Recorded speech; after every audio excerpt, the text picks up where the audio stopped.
Hello everyone and welcome back. My name is Mr. Kovault, and in this video I'm going to be going over how to use the ideal gas law equation to solve problems. Now, when you're trying to decide whether you use the ideal gas equation or some other equation like the combined gas law equation or Boyle's law or anything like that, the first thing you need to ask yourself is there a change going on in the problem? Are they changing the temperature? Or are they changing the pressure or the amount of moles or anything like that, right? So if they're changing anything, then you really don't want to use the ideal gas law. There might be, a particular situation here and there where you could use the ideal gas law, but by and large, you're not going to be using the ideal gas law in a problem where there's a change going on. But if they're just giving you a set of conditions, right? They're saying you've got this temperature, this pressure, this volume, and so on and so forth, this amount of the gas. Then they're asking for you to calculate or find the other some other property. Then yeah, you're probably going to be using the ideal gas law in that equation or in that problem. So in this problem, we're going to go over an example of this. So, for example, here we're given the question: what is the pressure in atmospheres of 3.4 times 10 to the negative moles of argon gas in a 75.0 milliliter incandescent light bulb at 20 degrees Celsius? So, the first thing you want to do is list the information you're given. So we're given that the amount of gas is 3.4 times 10 to the negative 3 moles. So we'll write that down. So we've got um, the number of moles, N. So N, it refers to moles. So the number of moles is 3.4 times 10 to the negative 3, right? Yeah. Um, so we got moles of argon. Okay, we're given the volume, 75.0 milliliters of the light bulb. So V for volume, 75.0 milliliters. And we're given the temperature, 20 degrees Celsius. So T equals 20.0 degrees Celsius. So that's the first thing. I write down the information I'm given. So there's no changing going on. I'm given the number of moles, volume, and temperature. Now, before I put into the ideal gas law, I need to convert some of these units. So first of all, temperature is always going to be in Kelvin. So you're going to have to convert temperature to Kelvin. So we're going to do that by adding 273.15, and that's going to become 293.15 Kelvin. Now, because we're adding these together, the rule is that your answer should have the same number of decimal places as the least number of decimal places in the measurements that you added. Here we have 2 decimal places, so the last digit has its precision in the hundredths place. The last digit here has its precision in the the ones place here.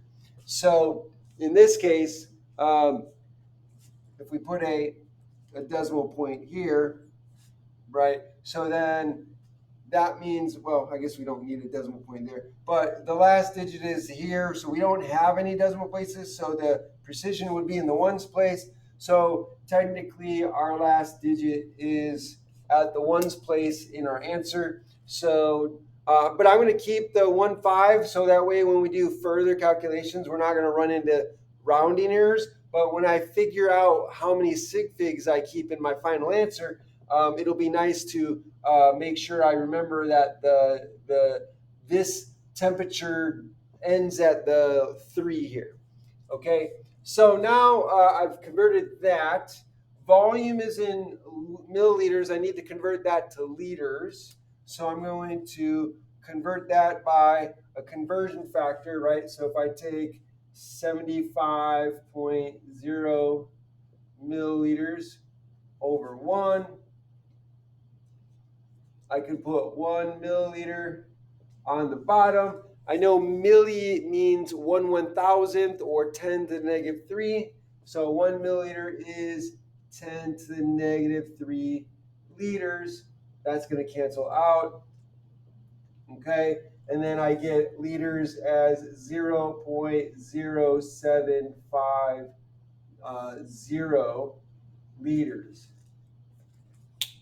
Okay, so now I have the liters, I have my Kelvin temperature, I have moles. Now I can plug everything into my ideal gas law. So the ideal gas law equation is PV equals nRT. So they want me to know what is the pressure. They want to find the pressure in atmospheres. So I'm going to solve the equation for pressure. So in this case, P is equal to, I'm going to divide both sides by V, right? So if I divide both sides by V, right, V cancels out and I get P equals nRT over V. So now I have the equations solved for pressure. Now I just plug in the values. And so here P is going to be equal to the number of moles, which is 3.4 times 10 to the negative 3 moles. Okay. Multiplied by R. R, the value of R that we're going to use is 0.088206 or 8, yeah. So we're going to use that value of R. And so we could do, let's see, 0.0820, and usually it's 6, or you could do more precise, 5.8, right? So you could use 0.08206 or 821. I've seen, but we're going to use this one here.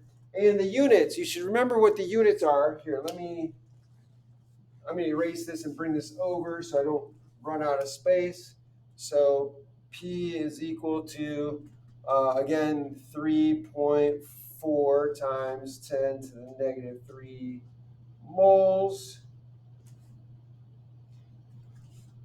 multiplied by R. So again, R is going to be 0.082058.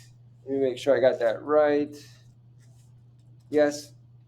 And now the units are liters, atmospheres over Kelvin and moles.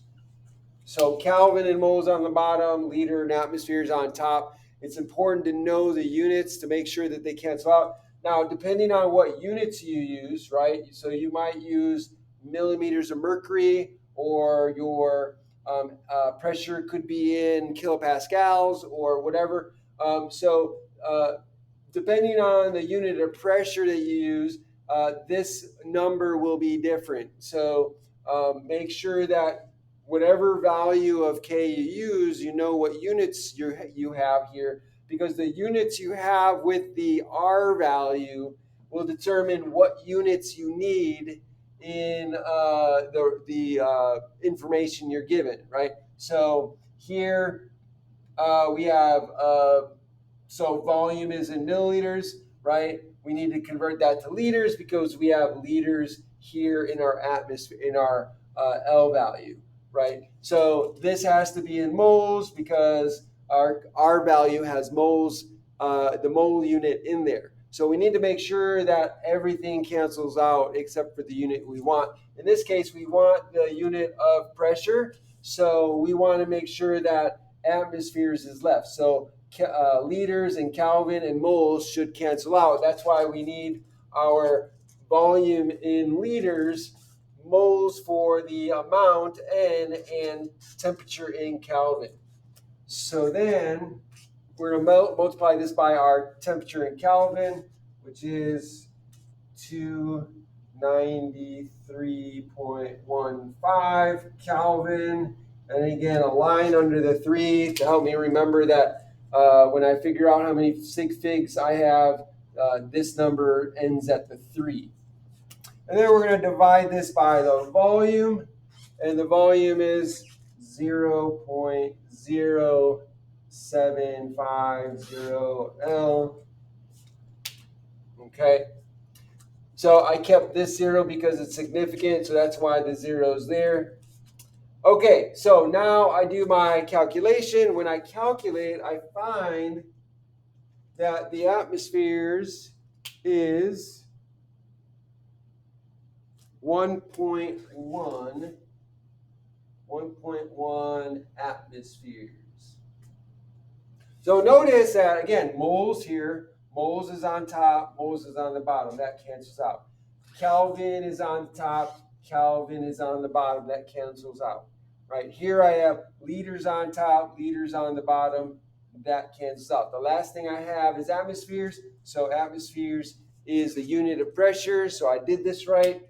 Now for the sig figs. For those of you interested in sig figs, why do I have 2 sig figs here? The reason is because if I look at the sig figs here, I have 2. And I have here 1, 2, 3, 4, 5. Here I have 1, 2, 3. Again, I'm ignoring the 1, 5 because those aren't significant. And then I have 1, 2, 3 here. So the least number is 2. So according to the rule of multiplication and division, my answer should have the same number of sig figs as the measure that I am multiplying and dividing has the least number. So the least number sig figs is 2. And so that, ladies and gentlemen, is how you use the ideal gas equation in a problem like this to solve for pressure or anything else if you want to solve for it. So I hope you enjoyed this video. If this video helped you in any way, then please like, share the video, hit that like button, subscribe to my channel. When you do, make sure you click that notification bell. When you do that, click all so you'll be notified by all the videos I put out. And finally, put a comment down below in the comment section. Let me know what you think. Ask me questions. Let me know what you think about the video. If you have a problem you want me to go over or a question you want me to answer for you and help you with, or even a topic you want me to cover, I would love to do that for you. Thanks for joining me and have a great day.